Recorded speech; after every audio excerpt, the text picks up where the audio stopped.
make changes to this roster. And if you are making changes to this roster, are you trying to upgrade this roster to deal with a team that's underachieving at 3-8? Or are you looking to take this roster down? And that is a lot that I just said there. There's a lot of prickly things to decide. The real issue that you've got with this team is how good are they with Kyrie and AD healthy? If you don't think you're good enough to get to the Western Conference Finals now, should you consider looking what the trade market is for those two guys and reformatting all around Cooper Flagg? Because here's the thing. When Nico Harrison made the trade with Luka Doncic, he said we got a 3-year window to try to win. That is gone. There is nobody that has to stick to that anymore. And Cooper Flagg is now there. And so the whole league is watching very, very closely to see, are the Mavericks going to be a team looking at how deep this draft class is and knowing that in 2026, it's the only time between now and 2031 that the Mavericks control their draft pick, whether that doesn't line up as a recipe to start making moves? Oh, rebuild is not an option. Rebuild is not an option. I still need to see AD and Kyrie on the floor together.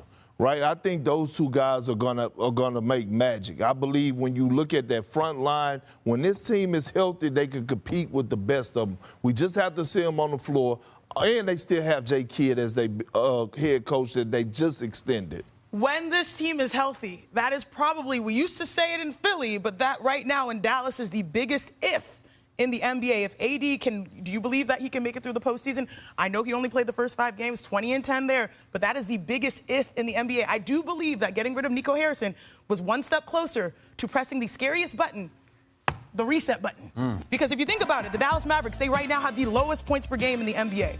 They have the second worst record in the West. AD, again, has only played the first 5 games, and he's out again. Kyrie is out.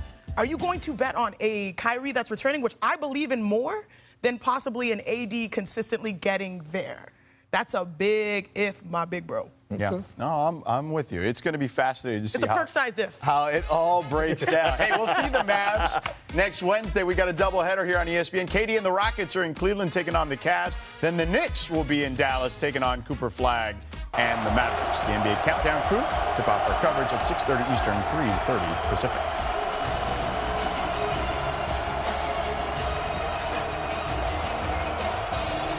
The rise. Why the Lakers are still built for greatness.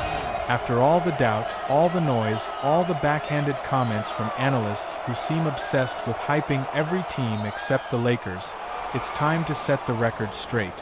This franchise is still a sleeping giant. And when the Lakers wake up, when they lock in for real, there isn't a team in the Western Conference that feels safe. Not Luka, not OKC, not Denver, not anyone, because the truth is this. The Lakers are still built like a championship team, they just need to activate it. Let's talk about the foundation. LeBron James, in year 22, is still defying every law of basketball physics. The man is playing like he's allergic to decline. His leadership, his shot creation, his IQ. These are weapons most teams would kill for. Every time people call him old, he answers by putting up a 30-point game on elite efficiency. And the second he decides, okay, time to control this game, it's over. Teams feel it. Defenses panic. The energy shift. Only a handful of players in NBA history have had that kind of gravity, and he's still one of them.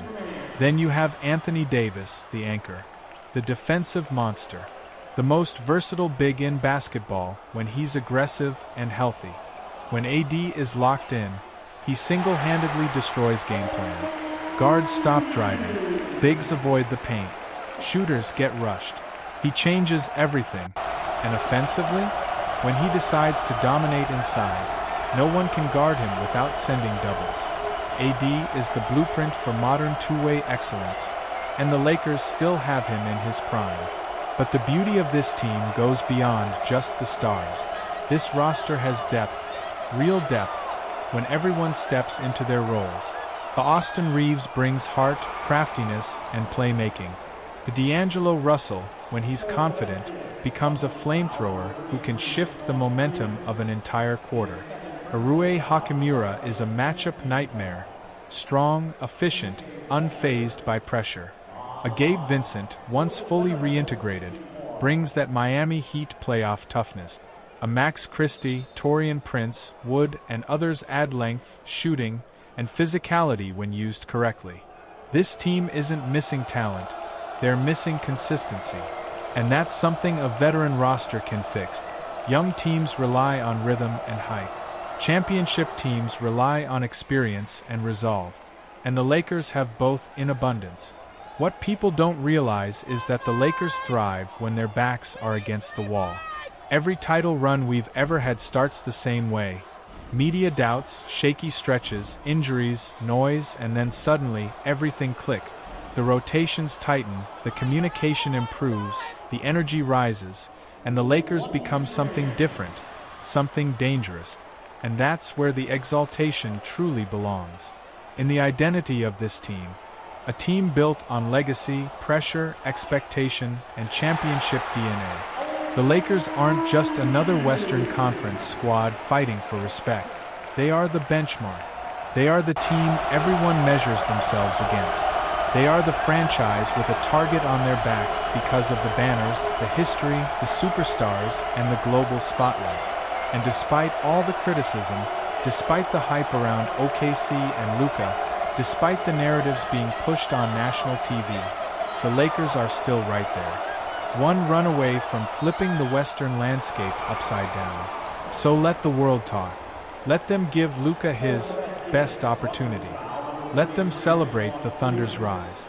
Because everyone knows how this story goes when the Lakers wake up. The league shifts. The noise stops. The purple and gold takes center stage again. And as Lakers fans, we believe in that more than anything. Because this team, when united and locked in, is still a championship-caliber force. Part 4. That's where the Lakers remind the world why we are who we are. Forever Lakers.